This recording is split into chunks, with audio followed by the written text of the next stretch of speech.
All right, welcome to the Addicted Hunting Podcast, episode number 7. I have a few people in the studio tonight. Sean is not with us. He's doing something better, I'm sure. No, he's working. Yeah, he's actually working. Klamath Falls. Yeah, he's making a terrible. I think he's stuck in Portland traffic.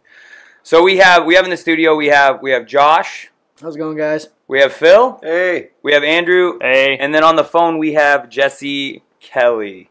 How's it going? So what we're going to do this episode is we're going to go over Josh's hunting season, and we're going to go over Andrew's hunting season, kind of dissect it a little bit, kind of look at their takeaways from it, and just kind of how it went, what we're going to do, or what they're going to do in their late season, and then here in the future of next year, like planning it out.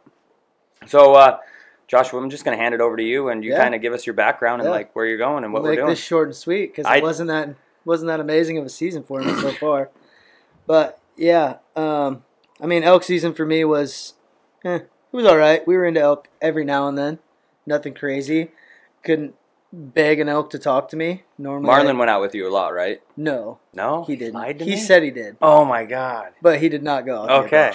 I usually take the second week off. Okay. We hunted together a couple days in the early, the first week of it.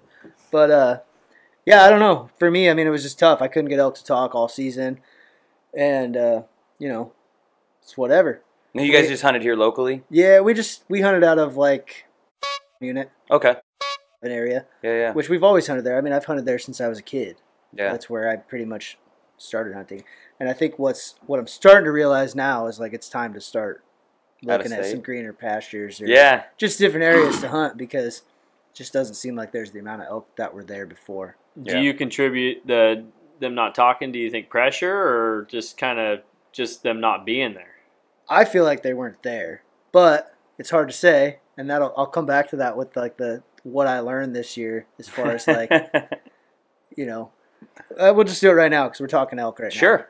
So I mean, beginning of the year, I did probably more scouting this year than I'd ever done in the past. I mean, like I always hunted, but I'm sure like some of the people who listen to this podcast probably listen to the fishing podcast. My original passion's always been fishing. I mean, that's what I do. I fish 365 days a year. I hunt because my dad loves to hunt. Yeah. He fishes with me because I love to fish. So, I didn't always put as much effort into it. And this year I was like, I'm killing an elk this year. I'm going to put in the time, do what it takes. I'm going to kill an elk. And it was good. Scouting was great. I had cameras up. We had elk on every single camera. I had bulls on cameras. Yeah, I got some of your video. Dude, I was getting stoked. I was getting jacked. Did you hunt all around where you had your cameras? We freaking beat that area up to the point where I was like, all right, if we keep walking here, it's not going to do us any good. I mean, was anybody else like? There wasn't a lot of people in the area either. That's weird. So I don't know if they just moved off with all their cows or whatever. Right. But it didn't really seem like they were in the rut, because I went back afterwards to take my cameras down and just for fun, just ripped off a bugle. Just blew and you literally, up. 5 seconds later, this giant. I mean, it wasn't giant, but it was a really nice 5-point. Yeah. I mean, it just played into my hands like putty. Because I'm like, I looked at my dad and I was like, "Do you want to go mess around?" And he's like, "Yeah, why not? Let's go see." For sure. I mean, if it was during season, it would have been a dead bull. But it was a nice bull. That's a heartbreaker, man. Like when it's like there's certain, and it's so funny because I noticed there's some people that are out there that they're like, "Oh, you archery hunters," like, and I've been told this. I'll even call him out because he listens to it sometimes. My stepdad. And we actually got into a little bit of an argument about like archery hunting and how we get to hunt them in the rut and how easy it is. Easy. And you get to hunt them when they're most vulnerable. And like, yes, they are vulnerable, but in the same sense, still not like, stupid. Dude, they're not stupid. Like, you can fool their eyes, their ears, but like, Jesse, when's the win? Yep, there it is, dude. You nailed it. Like, if you can't fool that nose, and they don't call them the ghost of the forest for nothing, right? And they can disappear. I don't know how you hide a 1,000-pound animal in the woods, but you definitely hide a 1,000-pound animal. They can disappear like a ghost. Oh yeah, it's nuts. Yeah, so it's definitely. And they always seem to stand behind the right tree every single time. Yeah, they can come in like a ghost too. You never can hear them. It's weird that a big animal like that can literally come in without breaking a single stick. Dude, if I weighed that much and walked through the woods, you know how much noise I would make? I know, It would be right? ridiculous. I weigh a tenth of that. No, 2/10 of that. Sorry, guys. Like that bull 2 years ago when I ran into you and Sean in the woods, Jesse. That bull literally walked within. He came up within 10 yards of me, and I didn't even know it till he barked in my face. Right. Yeah, they're And you know what draw that was through? That's loud. And he didn't make a single sound. Yeah, just walking through a brush hole without even making a peep. Without making a peep. It's insane. Yeah, it's amazing. And I mean, dude, everybody knows who hunts elk. Like you see their hoof prints on the ground. Like, dude, I don't know how they do it. Like, literally have no clue, and then they just show up. So it's like, and then any movement you make, like they're on it. I mean, it's tough. So it's closing the distance and all that. Like, but so your elk season basically, from what I'm hearing, for lack of a better term, sucked. Yeah, I mean, it was good. I had some takeaways. I think that's the most important part. Yeah. Like, obviously, I'm still going to scout, but Yeah. I'm definitely, and already have, found a different area to hunt next year. Yeah. I think I'm going to get some bikes and maybe put in a little What kind more, of bikes? Put in a little more effort. I'm going to get some rad power bikes. Rad power There bikes. you go. Put in a little bit more effort, ride in a couple miles, and I got a buddy who hunts it late season, and we went in there and scouted it. I mean, it's just like Late season It's for big. elk? no, this will be early. Oh, It's okay. only open during early season, but Okay. it's loaded. I mean, just by the amount of elk and tracks and So a little bit it takes a little bit to get back in there. yeah, it takes a little bit for Yeah. sure. Yeah, So yeah. that's game plan next year. Hopefully, we'll see what happens. And then did you A lot do of things change. you have anything like early season for deer, like, or did you just basically? I'm kind of focus like on elk? so for me, early season deer. Like I'm really bad at like if a deer presents itself. You're an opportunist, I dude. mean, There ain't I'm nothing wrong gonna with shoot that. it because at the end of the day, I want venison in my freezer. Sure. That's, yeah. This year, I didn't do that, and I'm like kind of like, man, I should have just shot. I mean, I would have shot a doe. So There you go. I'm kind of like, meh. I probably should have just shot the first big doe because I drew back on a bunch of them. Just it's good practice. It's really that's And one did thing pull like trigger. people should do a lot more of Yeah. is honestly like doing that. That's like a really good point to hit on is just practicing that. Like literally practice it as act as if it is a big buck because you get these Yeah. opportunities only so many times. Oh, trust me, I It's got like- some stories of my old man because I'm usually the caller. Yeah. Not for deer, but for elk. Yeah. I'm usually the caller, and he's the one. He choked on me pretty big on a big bull. Oh, so, dude, that sucks. biggest bull he would have ever shot. Hopefully he doesn't listen to this. He's gonna be like Yeah, hanging his I head know, down right? a little bit. Yeah. Oh, I was mad. I threw the call on the ground. I think Yeah, we've we've all all been been through there. Yeah, we've all been there as callers. Like, I'm not gonna What lie. what the heck? I wasn't a big elk hunter till like this year. Like after this was the first year. Like I didn't even take it serious. I'm not even gonna lie. I got lucky. And I don't know if you heard Josh. Like Yeah, I how heard the story. yeah. So, dude, I understand like how people get like. Oh, it's frustrating. But dude, like when But I you have a understand how bull you come get in, just like Shaking it's, up. I mean, I've called at them. They've bugled back, but then like not knowing what to do, and then just this year, man, everything came together and just was insane. So It's for me, honestly. I think that calling elk is more of an adrenaline rush than dude, it's Shooting like playing them, maybe. God. Like you're literally convincing an animal that Yeah. you're like coming in to challenge them. What's that, Phil? Just do it, Phil. There it is. There it Do we is. want a beer? We're not ashamed. Yeah, I don't know what it is about it. Like, honestly, it gives me the chills. Like, I love to fish, Yeah, but if I had a choice during that time frame, like during elk season, dude, and that's what's I'm rough elk hunting. for you. Yeah, because you guys have. Oh, I salmon. don't care about fishing right then. and Oh, there. wow. Like, I'd rather elk hunt. Yeah, there you go then. It's kind of like That a says a break, lot. and it's peaceful, and like Yeah. it's an adrenaline rush calling in elk, and There's not a whole lot of you can't. there's not a compare whole lot that will tear me away from fishing, and that will. That's tear me away awesome. from fishing. Screaming bulls in your face. It's pretty hard Yeah. to Definitely. That is like the single most thing that I miss the most being up in Kodiak every year. Yeah, I miss that. dude, you're always I welcome miss to it so much. come down and hang out. You're always welcome to hear a bugle. to have us come up there too, Phil. Yeah, I mean, we've never got the invite, even though I've only known It's you. not for, as like, exciting as bugling an elk. It's, Are you kidding me, dude? You have brown bears, bro. Like that. Like that's not Okay, exciting. Yeah, that is pretty exciting. It's like they're cute and cuddly. But- Look at them. It takes pretty pictures of them. Wouldn't mind hearing an elk again. It's been 3 years. Yeah, well, you can come down and we'll. I'll show you. Jesse will I'll call show one you in some for you. video when we're done. Yeah. You can Yeah, see. right? You can Yeah, see some videos are video. great. And All right. you can relive it. Close your eyes. Dream about it. So I'll wrap this up real quick. So early season, yeah, pretty. I mean, it was fun. I have a good time being in the woods, Yeah. doing whatever. But generally, I try to, like, this year especially, I wanted to focus more on late season. We'll see what happens. But my game plan is basically go plop my ass in a tree stand in 14 degree. Hopefully. Dude, I'll be right. I'm not going to be far cold, from you, man. dude. Hopefully it's cold. Yeah. But yeah, I have an uncle who has private property in the area, and Yep. we'll go sit up in tree stands and see what happens. Oh, we're going to have to bleep that out. No, Not supposed sorry, to we don't where say we're at. areas. Yeah. Oh, shit, Gives sorry. it No away. river, man. It's all right. We'll beep it out. Dude, I got bleeped on one episode. That's a big area. That's what I do. This is the same thing I said. They're like, no, it's not. No, it's not. But, Whatever. okay. Yeah, no, I'm not going to be far from you, so I'll be right there. So you're really not going to focus then on elk, just mostly deer in the late Mostly season, deer, yeah. then? I mean, I might try to do some elk stuff, but generally I'd rather get that deer tag filled up and then for sure. maybe go check out some other stuff on the coast or whatever, see what's Well, going and then I mean, if Marlon hasn't invited you already, you know, he's got his little secret honey holes. Oh, yeah. Yeah. That one's not my favorite. Oh, wait. Your dad went in there last year, right? I went in there with my dad. Dude, you guys were like in there the day before me, and then I smoked my deer right after. We had deer come in, but like I think my dad was just not feeling the whole where it's at. You know, dude, it's public land, 100%. It's public land. There's nothing It's they can urban do. deer, though. Like Yeah, it's kind of, it's to me, pretty- it's kind of cool, but yeah, I get where he's coming from. Yeah, for sure. Yeah. All right. Well, let's talk to Andrew here, because you had a good elk season. We had a good elk season. It took a lot of effort, but we did. We were over in Idaho, and me and a buddy Nick drove over there, and his brother Brad ended up showing up a few days later. But our first day over there, drove through the night and set up camp. Next morning, woke up, walked up the hill, basically shot a bull.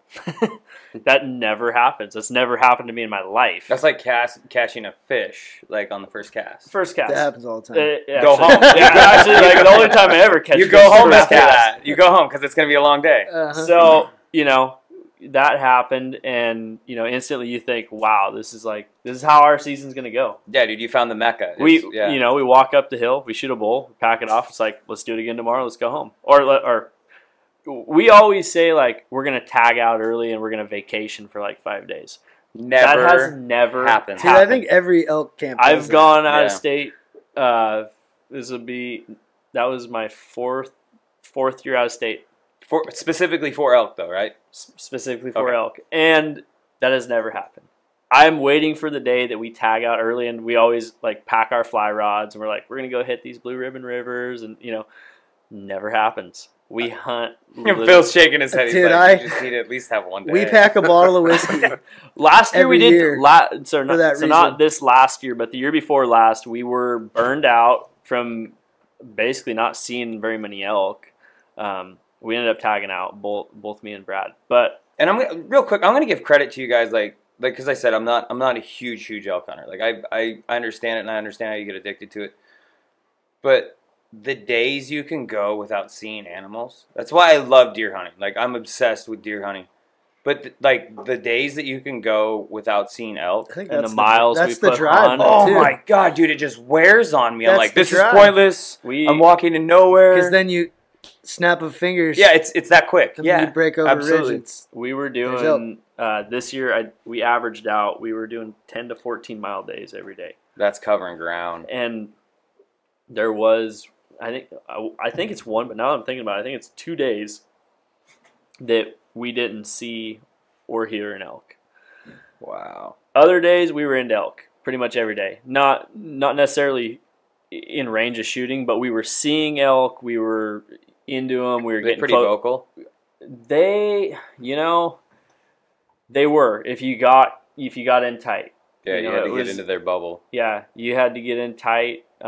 We had a few that would, we could see them from a distance, and we'd scream at them, see if they were even wanting to play the game. Because it's like, well, if they're way up there and they don't want to play the game, then we'll find one closer or try to. Sure. And we had a few torch off from pretty far away, but it was kind of quiet until you got in tight. And that's where we kind of found our magic, is getting in tight. Other than Nick's bull, Become a threat. swear to God, I called Nick's bull in from, as a crow flies, I think like 1.5 miles away. Dude, but it's pretty open though over there too, right? It was, and that was the thing this season. So last few years in Idaho, I've been hunting completely different country than what I went into this year. I went over there this year, and we're talking like completely different, like pretty open, flat. I saw some of the footage of it. Yeah, like some sage, a lot of sage, and yeah. And I go over there, and I'm thinking, there ain't no elk over here. This is mule deer country. And where were you hunting there, Josh? Sure as there's definitely elk over there. And that morning we hiked up that ridge, and we kind of looked over. It was right at daylight, and we looked up, and there was a herd kind of moving through a draw, and I started cow calling through my bugle because they were far away. I wanted to catch their attention. Cow called twice and bugled, and this bull popped his head up and literally looked at us from a mile and a half away, like on a laser, looked directly at us and just dropped. And that is one thing I did learn this year is as far as them being able to pinpoint you. Oh, they'll pinpoint you. Dude, it was ridiculous. Yeah, absolutely. Yeah. So he dropped like.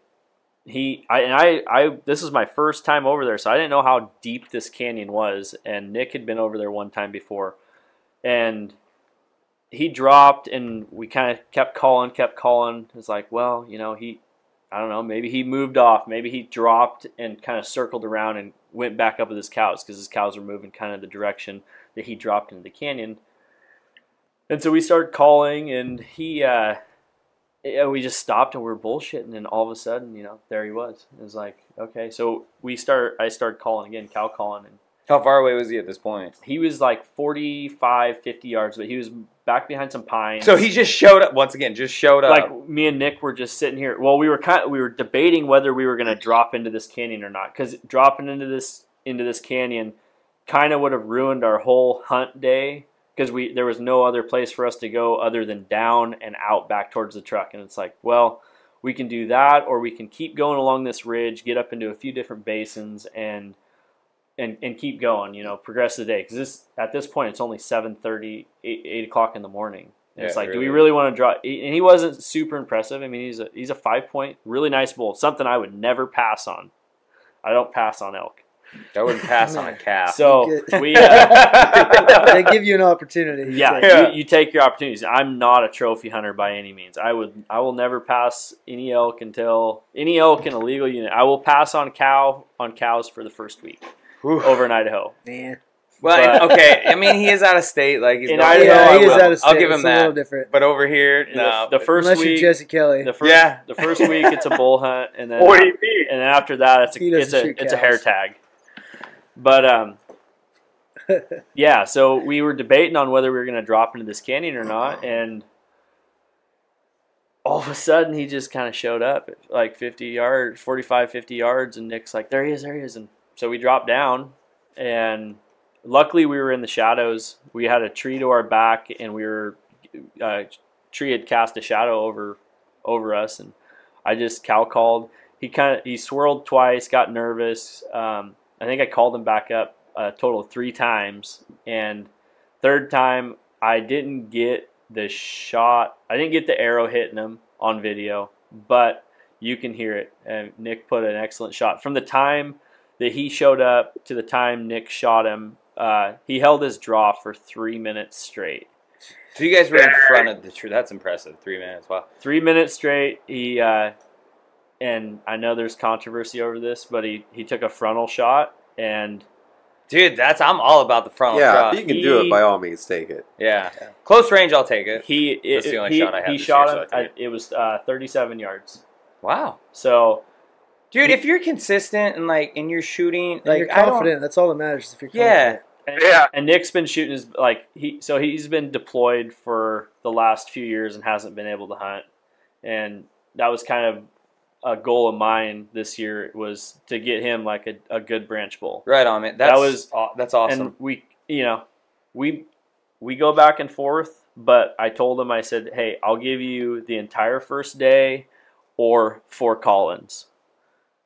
Because we didn't, going into this area, I didn't know if it was going to be like Jurassic Park or if it was going to be dead. So it was like, I'll give you the first day or I'll give you the first 4 call-ins. Whether first 4 call-ins took us 6 days, I didn't know. Yeah. But I told him I'd do that for him, and then after that, it was alternating call-ins. But going back, I'm big on hitting on like certain points and stories. Is you were saying like you were in front of the tree, and I like because I focus like on a lot of green hunters. And one thing I want to throw out there is being in front of the tree and not hiding behind it. Absolutely, because you trust your camo. You got, and these elk they're smart, but there's a lot of, I mean, I wouldn't say a lot of room for error, but you can. Fool their eyes. You got to be in the situation and know. You know what I'm talking about, Jesse? Like you have a lot of experience elk hunting too. Like there's room for error, and as long as you know what to do right when that happens, like when that bull swirled the first time, most new hunters are just gonna say, "Well, that's over."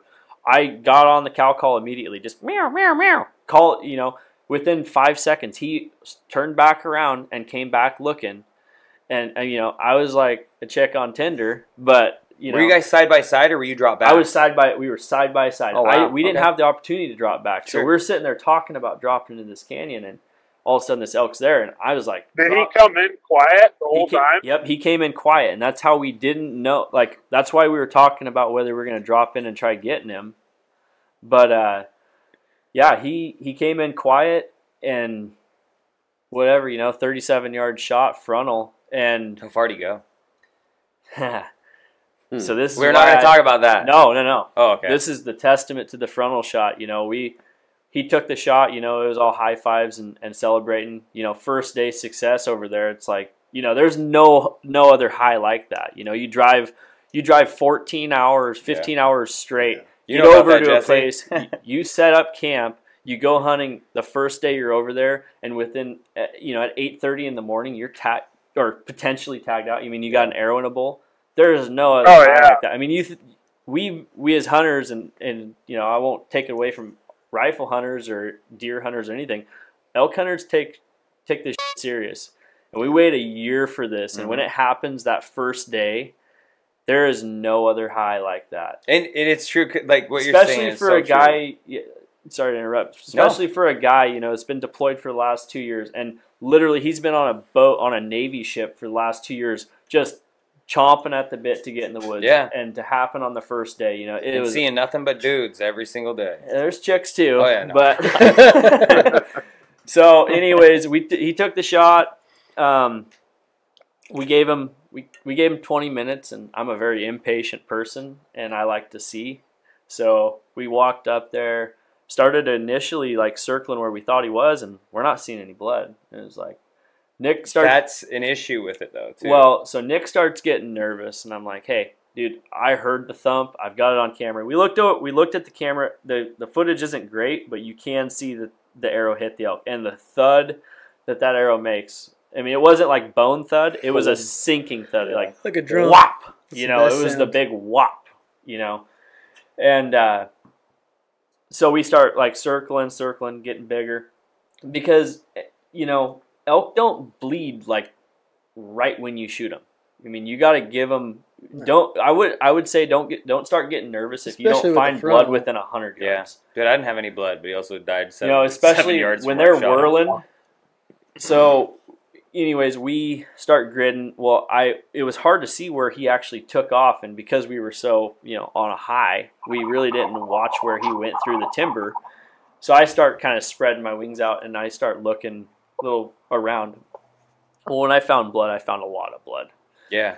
And like a lot as in buckets. And that's what you want. We sat down. Nick wanted to wait. So it was his bull, his decision. I said, "All right, let's wait it out." You guys waited 20 minutes though, right off the get-go, right? Yes. Okay. And then like 15 minutes after that, because I was like, I kept telling him, I'm like, "Dude, your bull's dead." With the amount of blood we're seeing, I said, "Your bull's dead, 80 yards in the timber." He was 78 yards in the timber. Yep, that's awesome. Piled up big time.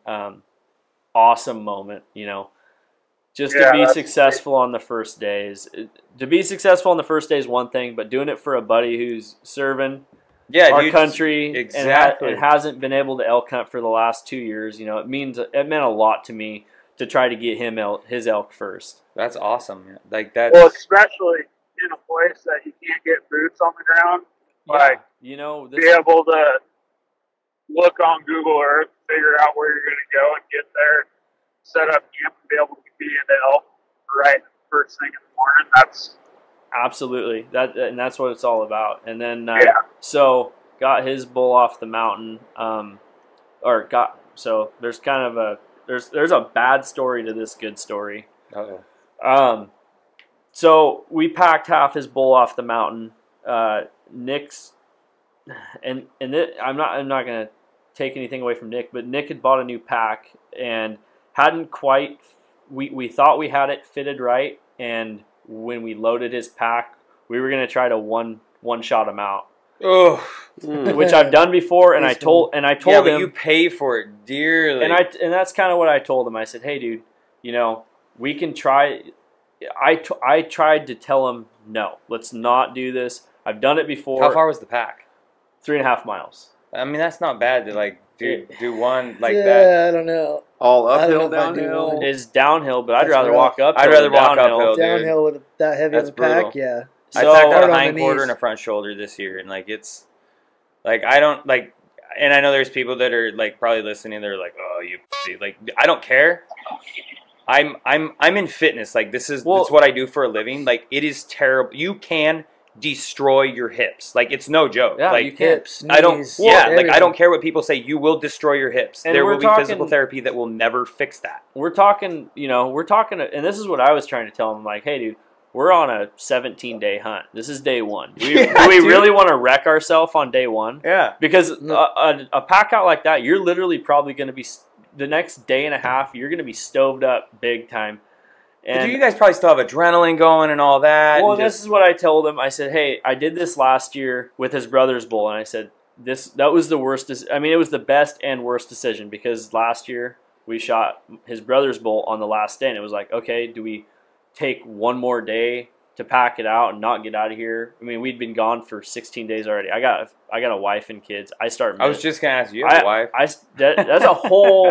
This is going along with the story, but a rabbit hole here. So, we load up a hind quarter and a front on both our packs. We're both running Kafaru and not to name drop or anything. It's not. I'm kidding, it's not man. a name drop, but just like, and this is a takeaway. Like, use your gear. Like, I know Nick didn't have time. He's been literally deployed since this hunt.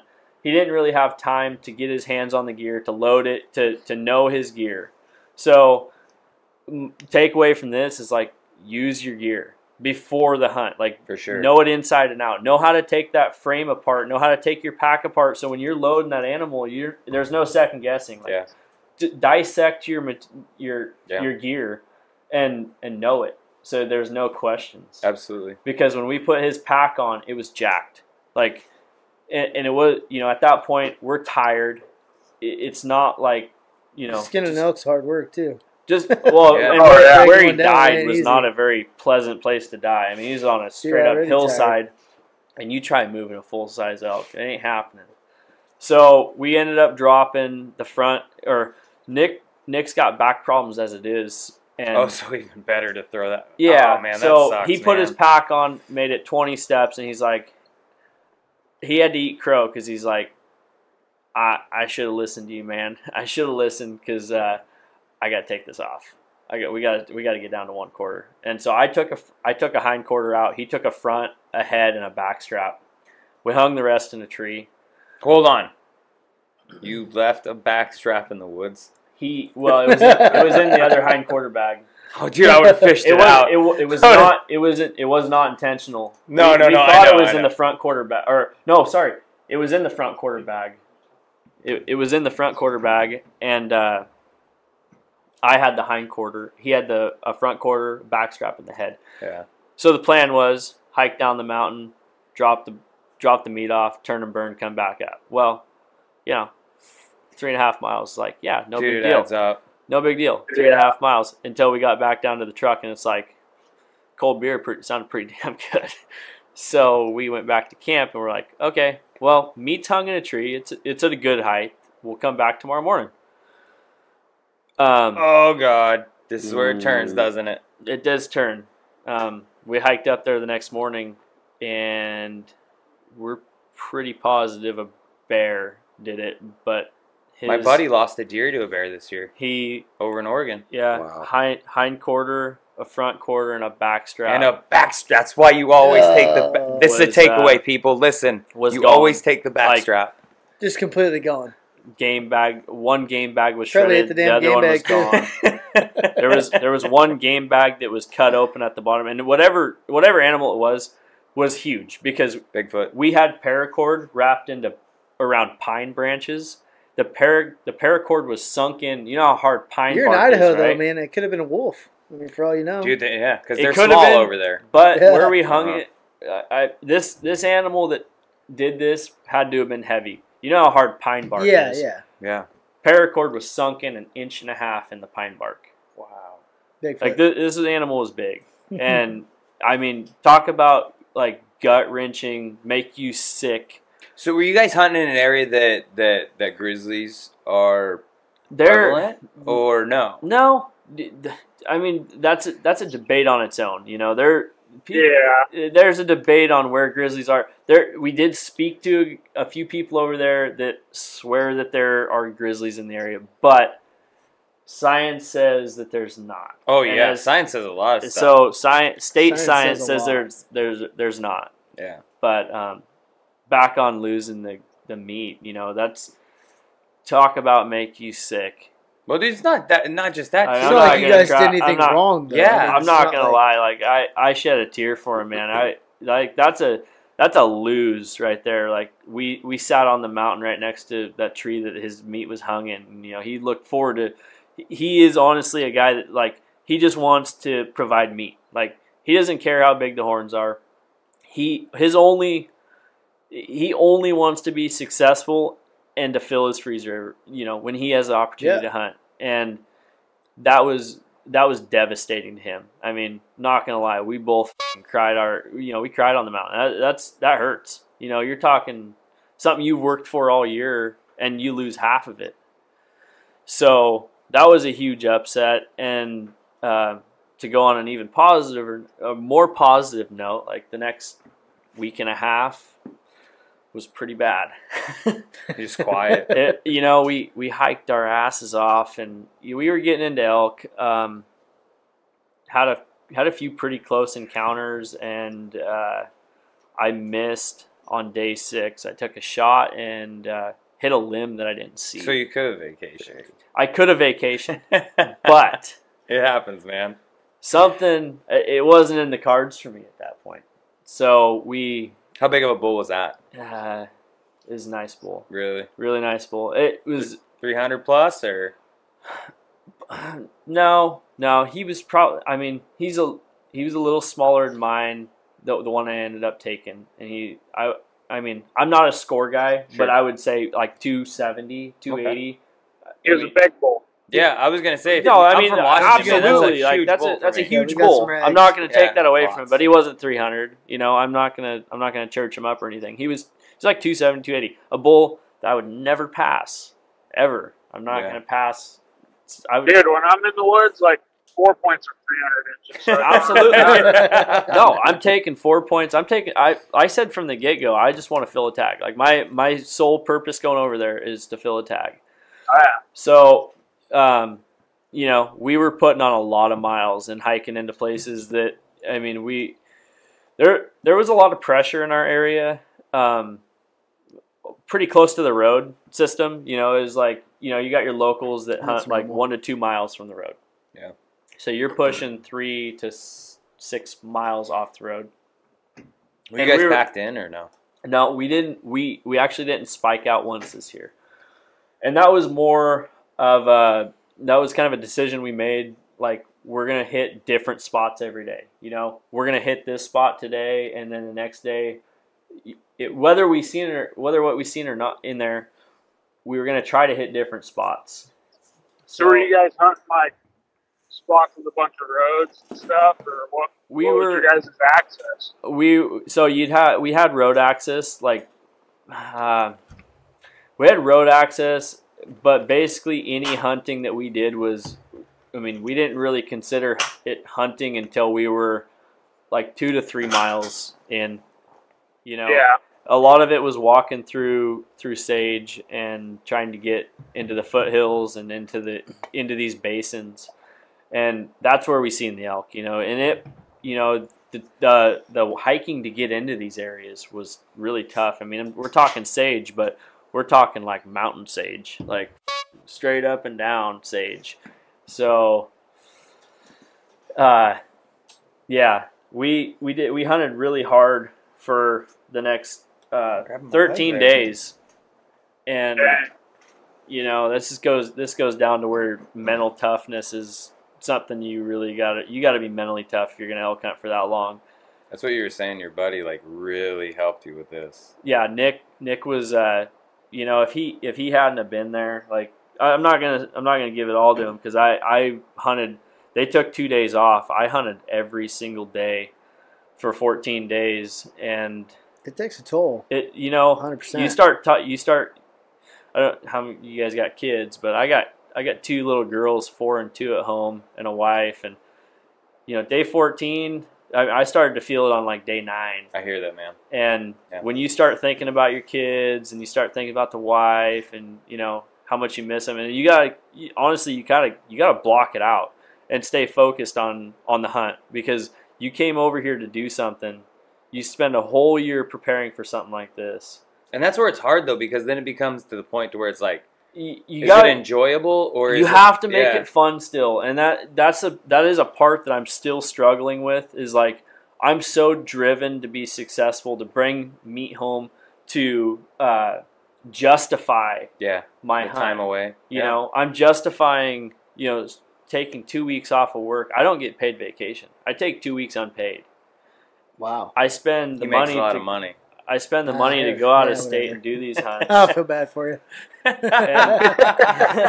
He's like Jesse. Well, Jesse's gonna be. Yeah. And you know, it's, you know, I have to justify it. So when I feel like, you know, the preparation I put into a hunt, I feel like I have to be successful. And I know that's not the case, and people are going to frown upon thinking you have to be successful, but that's how I go into a hunt. Is I think I have, you know, not. Oh, dude, I do the same thing. I don't think I earn it. Like people say, well, I earned that. I don't think that. I think, you know, I prepared. I did everything to my best knowledge to prepare for a hunt like this, and I almost expect myself to be successful. I think preparation is earning, though. Yeah, at the for same sure. time. Yeah. Like, you're gonna spend that much It time is, but preparing. like, because you put in, like, because But you that's scout, not to say that guys that prepare and don't kill something or whatever. Well, dude, there's and guys don't every year earn it. that don't prepare, and they're just lucky. Like Sean yeah. and Jesse, like those guys. Like They don't do how long anything. did you guys plan that trip to Colorado? Whole year. A Yeah. whole year, like Yeah. dude, a whole year. And you guys, That's I'm like- not gonna give anything away on that because that's a podcast we still need to cover. But like a whole year, like you guys covered that. How long did you plan this one? a year. Yeah, so like I've been year doing of Idaho preparation. for 4 years, and like this was a new area, so I spent like my wife, she, God bless her, but she puts up with a lot of internet scouting in the evenings and watching videos, and you know, always preparing. Like as soon as I got home, like I rested for 3 days, I'm already thinking about next year. Yeah, I was gonna say, I'm thinking about next year already. Like any wife or girlfriend to a hunter or a guy that fishes, like, Yeah. God bless you. Yeah, like quick We're- shout out to all you women out there that We're put a up with our handful. crap. 100%, we are a For handful. sure. oh man. yeah, absolutely. Like For sure. We won't even go about what we spend on these kinds of things. Yeah, right? But Dude, don't. I don't dude, wanna if know. My wife doesn't listen to this, but if she heard that, That like, $24 it's pack you normal. bought. It's normal. Every guy does it. Every guy does it. We could be doing crack. right? That's Yeah, what there's you're worse doing things heroin. to yeah, do. we could be on Yeah. a lot way worse things. So She doesn't take that as like you know, an mental excuse or reason. toughness is where like that's what pushed me through those last like 6 days is mental toughness. yeah. Day 14 or sorry, day 13. Got a little intel from our buddies over there that were hunting the same area. They were packing up and leaving, and they said that they had heard an elk up in this basin, and they're like, "Hey, go check it out." You know, I was kind of down and out. I kind of wanted to give up. I was really wanting to go home, and my buddy talked me into it. He's like, "Hey, go up there. This bull's hot. Go up there and kill him. Like, just do it. That's what my buddy did. That's the only reason it happened. And I almost made almost every excuse to go home. Like, well, I'm tired. Oh, I'm burned out. Like, my legs are shot. Like, I'd gone 14 days, putting 10 to 14 mile days on my legs. I'm tired. Straight up beat up. And I went up there. They talked me to go up there in the afternoon. I walked up there. It was like 4 miles in. Fell asleep. There it was, tied to a tree. No. Oh. Fell asleep. Woke up. Started to hike out and bull torched off behind where I'd just come from. So I was like, damn it. Hiked back up there, got in on him. Didn't work out for multiple reasons. I mean, too far, behind a tree, you name it. It was pretty much everything. But hiked off the mountain that night with some confidence and a little oomph. Like, let's go. He's hot. Let's go do this tomorrow. Like, tomorrow's the last day. Like, we had one more day after that, but I didn't even want to hunt it. Like, you shoot something on the last day like that. That's a big commitment to packing out an animal, especially where we're at. We're a long ways in. So next morning we wake up and we get a mile and a half in, and my hunting partner Nick, he's like, hey, where's your bugle tube? I'm like, I'm not the caller. What do you mean, where's the bugle tube? He's like, oh, no. It's at the truck. I'm like, okay, well, sorry, but not sorry. Oh, my God. I'm really tired. You've had 2 days off. Go get the bugle tube. Did he go back and get it? He went and got it, dude. He is so for him. freaking impressive, man. That's a good friend right there. That is, like, he knew I was struggling. Like, this hunt was hard, very, very physically demanding, and I didn't say it like that. Like, I told him, I was like, hey, dude, if I go down to the truck right now, I'm probably not coming back up. Right. I don't have the energy to do this. And he trucked down, got the That's awesome. got the bugle tube, came back up. We got up to the ridge where I seen those elk dump into the night before, and we sat there and glassed, and we didn't see anything. And it was like, where are they at? Like, this is pretty open country. There was a pocket of timber down below us, and I was like, well, this is it or it's not. Yeah. So I took the bugle tube, torched one off, and bull fired off 200 yards below us. Worked down on him, and I'll give credit to Nick. Nick called amazing. Like, I don't know if it was just a moment, but like, he knew this was game time. Like, this was our only and last opportunity, is what it felt like. And he hit it on the button. Like, awesome. Hit every note. And so it's kind of the same thing like Nick's bull. We were working down on him and sitting there. We come around a tree, and I spotted the bull, and he's coming right up the hill. I mean, that's the footage that I saw, though, right? Yeah, he's coming up the hill. Awesome.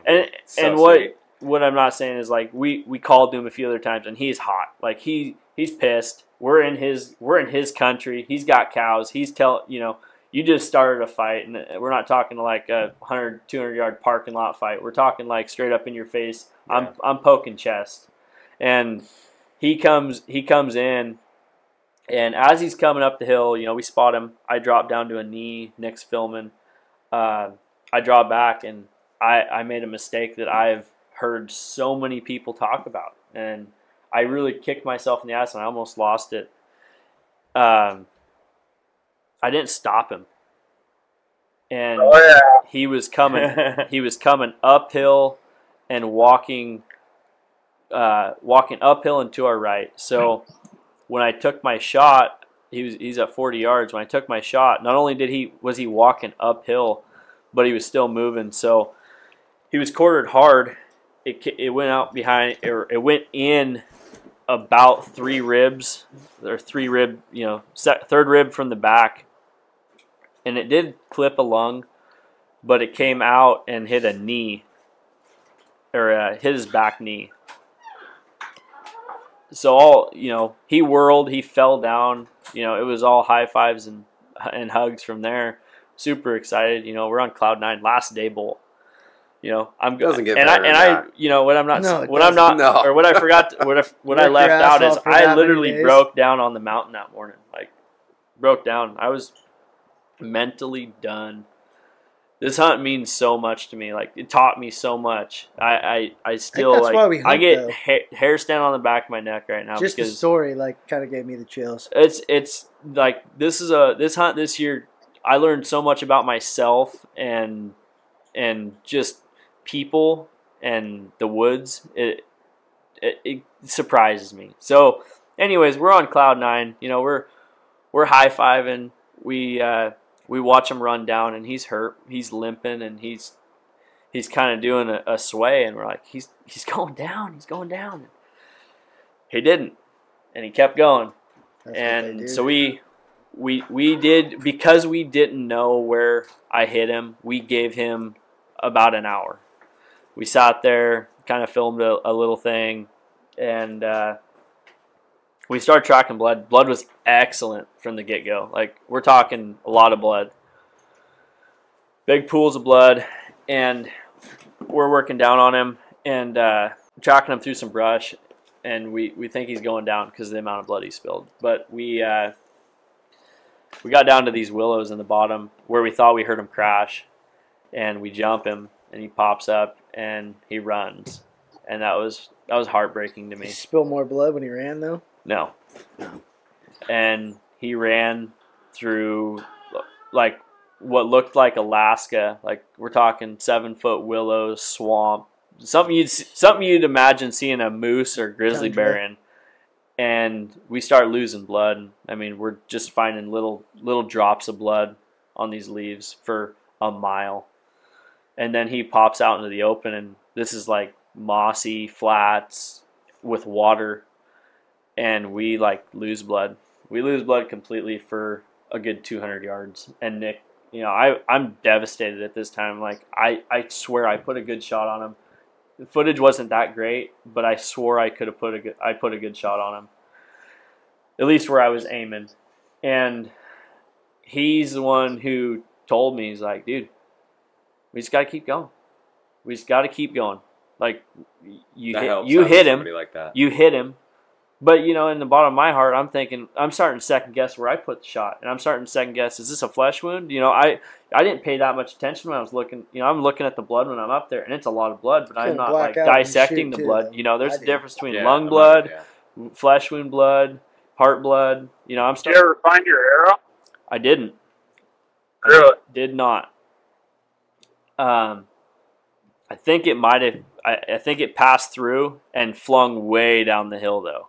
Oh, yeah. Because he was on a pretty steep incline.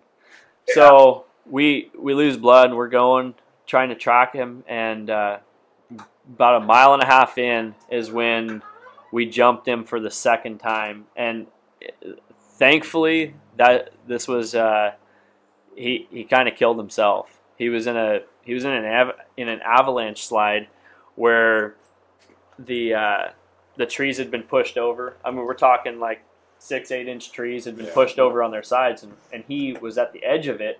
But when we jumped him, he ran through that stuff and tripped himself up. Opened up his wounds. He ran about 200 yards, and at this point, I'm just trying to get another arrow in him. Sure. You know, this is desperation. This is a recovery mission at this point. Not only that, but we're a long ways from the truck, and it's like I have to put another arrow in him, or dude, putting another hole in them can make like, it can. So hold them until they're gone. Yeah, we at pushed, that point, like just till throw. they It doesn't. To me, at this point, it doesn't matter where you hit them. Like if you hit them in the ass, like is bad. And I know people are gonna be like, "Why would you do that?" Putting another hole in them. You try to finish the animal off. Yeah. Well, this has been 3 hours since the first shot, or almost 4 hours since the first shot. Yeah. That's so we're talking like a long time. This was a recovery mission. I just wanted to get another arrow in him, so we charged in hard, and we got in. Start emptying the quiver. Yeah, that's right. Well, so we got in on him. We heard him go down again, and that's when that's when I really started to feel good about it. Is, you know, unfortunately this animal suffered, but like we pushed him, until he couldn't go. Yeah. And we had him cornered. So we sat down and we gave him about 20 minutes, and finally I heard him up there, and he, he's doing the hard breathing, and I can tell he's trying to get up, but he can't. So I dropped my pack and I went up and around, and I ended up finding him, and he had gotten his leg stuck underneath a willow root, and I put another arrow in him at like 10 yards. That's tough, man. It was through brush. It wasn't the best shot. I didn't really know where I hit him because all I could see was his head. But one way or another, I found an opening. I snuck an arrow through there, but the way his body was cocked, I couldn't tell where I hit. So I wanted to get one more in him. So he wasn't moving. I mean, at this point, he's dead.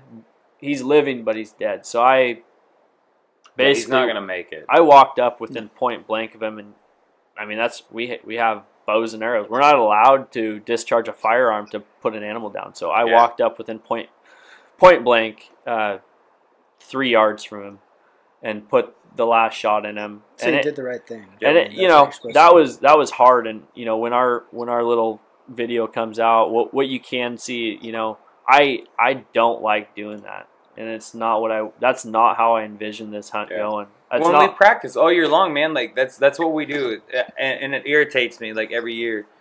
I mean, I love it when I see new people come out and want to do archery.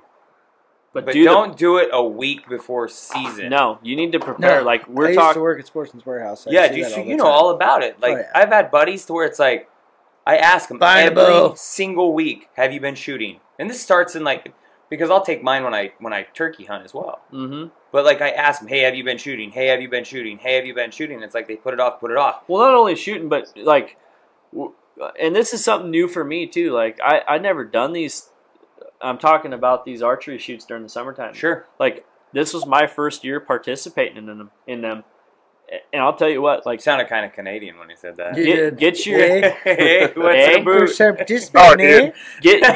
get your heart rate up and start shooting. Like there's a difference between shooting foam flat in your backyard to doing 100%. These pure elevation courses or Northwest Mountain Challenge courses where you're hiking mountains and you're shooting and you're tired. You're tired. You're shooting targets that are real life. There's pit. It's all real life scenarios. Uphill, downhill. It's uphill. It's downhill. Yeah. Real life. And I think that helped a lot this year. And I've been archery hunting for a long time, but I think it's never too late to throw another learning. Learn something new.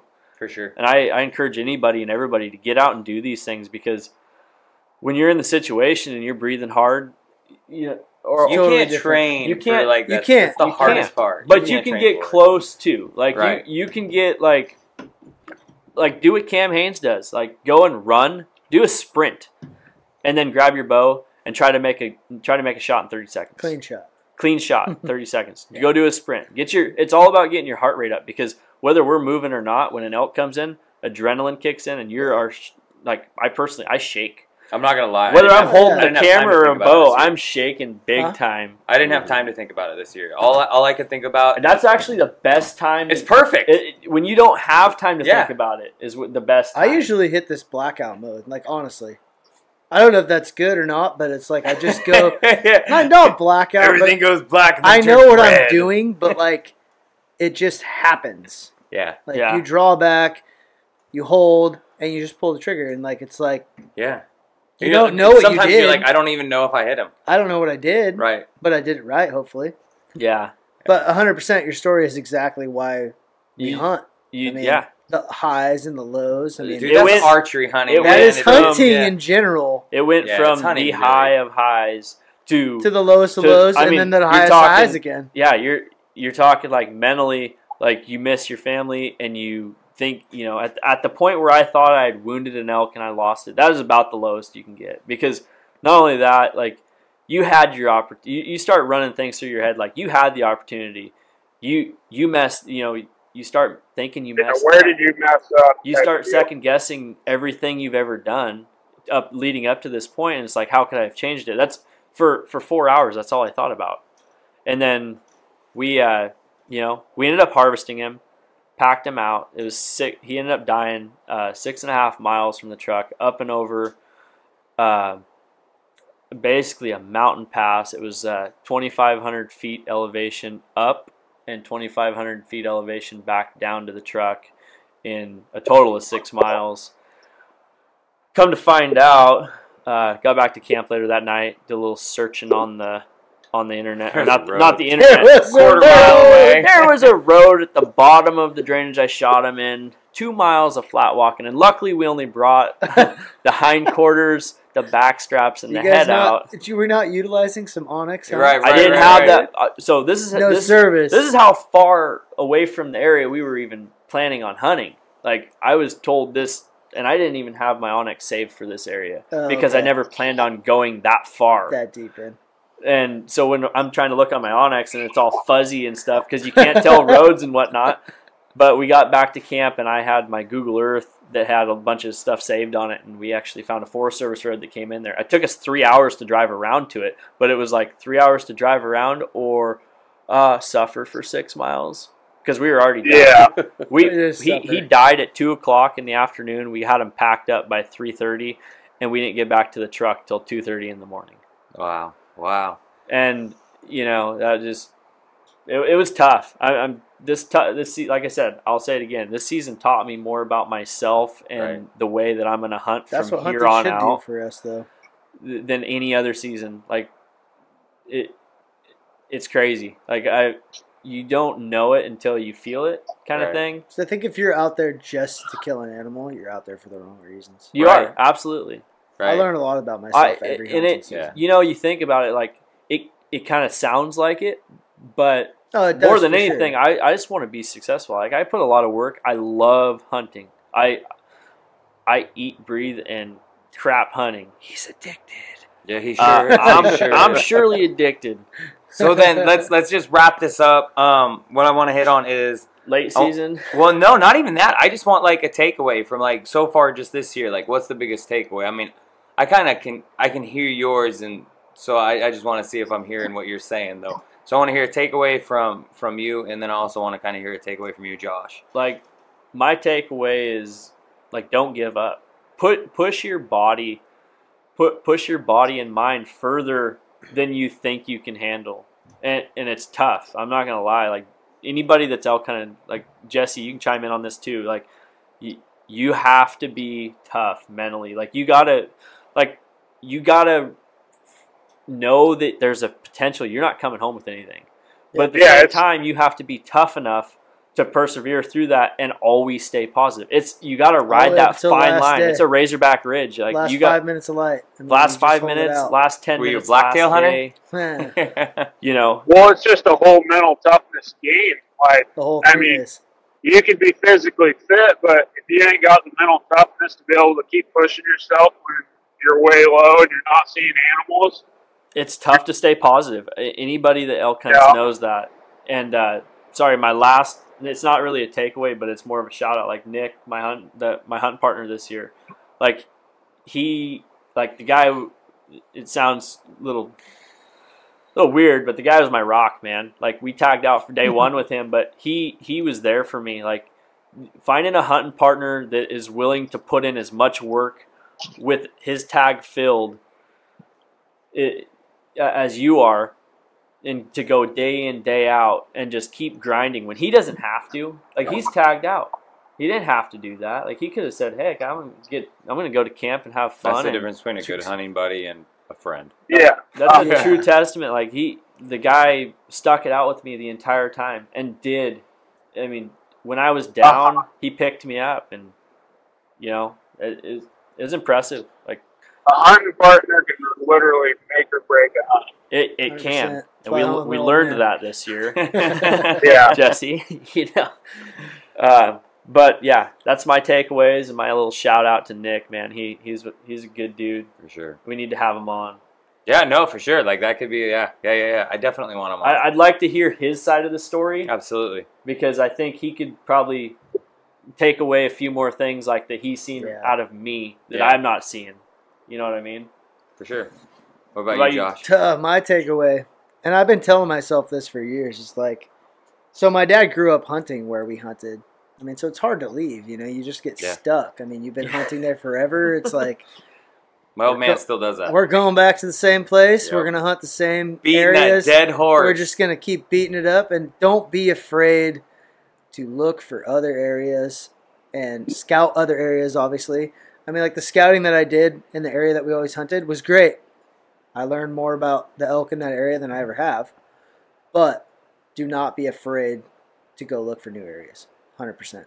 Awesome. I'm kind Because of there's tons of new areas. I'm with you on that. Like There's plenty of elk in the state of Washington. I mean, Or Idaho. You never know. Idaho, You never Oregon. know when you're going to run into the next hunting hole. exactly. Yeah, for sure. That's Right. exactly it. like we kind of have our thing By going. this time next year, I'll let you know if I ran into a honey hole. Yeah, there you go. And even if you do, go find another one. There's And I always won't better tell ones. you where it's at. Oh, come Yeah. on, Josh. She'll spill the beans. That's kind of what I'm in the process of trying to talk my dad into. Expand. We've hunted the same area Yeah. for the last 20 years. I mean, and I'm honestly, I'm lucky. Like, I'm lucky to be able to hunt with my old man. I know that everybody doesn't have that. Yeah. Mhm. So, like, you talk about Nick, and my dad doesn't necessarily lift me up when I'm down. He tells Yeah, me like, to quit pick being, it up. quit being a pussy. Yeah. Well, then, so here in closing, though, I just want to take like a quick second, and I do Veterans Day was on Sunday. They recognized it on Monday, but I do want to say thank you to all the men and women Thank you guys. here in our country that give us the right and the ability to go out and do this. I am really, really big on our veterans. And I wanted to take time and say thank you. And I know all the guys here, they agree with me. Sean, I know, is probably going to listen to this. He would say the 100%. same thing. So I just want to say thank you in closing. Absolutely. So thank you to your all buddy of you. Nick. And definitely thank you, Nick. And we want to have you on as well. And then also in closing, you guys, if you guys like this podcast, make sure you guys are clicking the subscribe button. Google Play, Spotify, iTunes, YouTube. Give us some love. Tell us what you guys want to hear. Tell us if we're doing a good job. Yes, Tell us comment if below you with hate what you us. want to hear. Like, tell if you want to be on here. Like, we'll get you on. We'll do something. Like, we want to interact with you guys. So just show us some love and let us know what you guys think. So with that, I want to say thank you to everybody for listening. Thank you to Josh, Andrew, Phil, Jesse. Glad to see that you're back on here, brother. And I guess see everybody later. Oh, Jesse, where are you at right now? Talk to you guys later. Where you at, Jesse? I am going past the Dallas Dam right now. Oh, you're almost home, Oh, buddy. you're almost home. All right. Stretch, I brother. just made See that you in the field. drive. You're almost All home, right, buddy. man. We'll All right. drive safe. Drive safe. All right. Oh, We'll see you will guys do. later. Thanks, guys. Talk to you later. Yeah.